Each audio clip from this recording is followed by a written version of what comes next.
Alors, lorsque vous avez recherché les différentes possibilités, les différents prix en fonction du mois, vous obtenez ce qui doit se mettre dans la partie coordonnées sur votre feuille.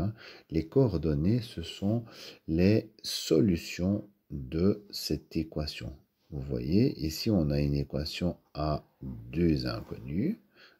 Une équation à deux inconnus. On avait vu jusqu'ici les équations à une inconnue. Et donc, quand on avait une équation à une inconnue, on cherchait la valeur de x et on trouvait la valeur de x. Et la valeur de x, c'était la solution de cette équation.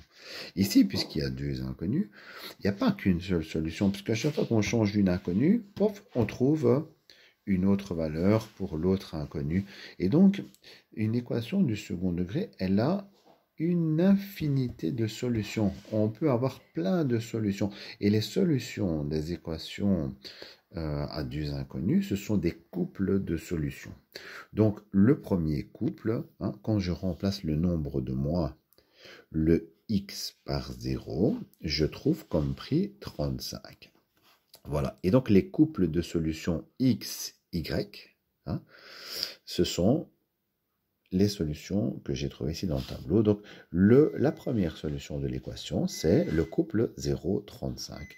La deuxième solution de l'équation, c'est le couple 2, 65.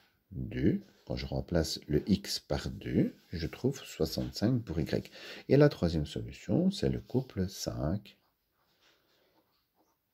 110. Voilà.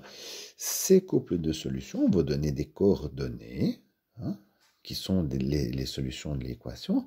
Et quand vous allez placer ces solutions sur le graphique, vous devez normalement voir apparaître une droite. Tous ces points que vous allez placer sur le graphique doivent être alignés et nous, on a calculé toute une série de points, mais entre les points, il y a encore des solutions potentielles de cette équation. Dans ce cas-ci, on ne va pas dire qu'on a été 2 mois et demi ou 2 mois,2, ça n'existe pas. Par contre, en théorie, pour l'équation avec y égale 15x plus 35, si je remplace le x par 2,2 ou 2,1 ou 2,3, je vais à chaque fois trouver une valeur pour y. Et donc, toutes les solutions de cette équation vont se retrouver sur une droite. Donc, une fonction, elle est représentée par une équation de ce style-ci, et sur le graphique, elle est représentée par une droite. Voilà, je vous laisse compléter le graphique et compléter la deuxième page.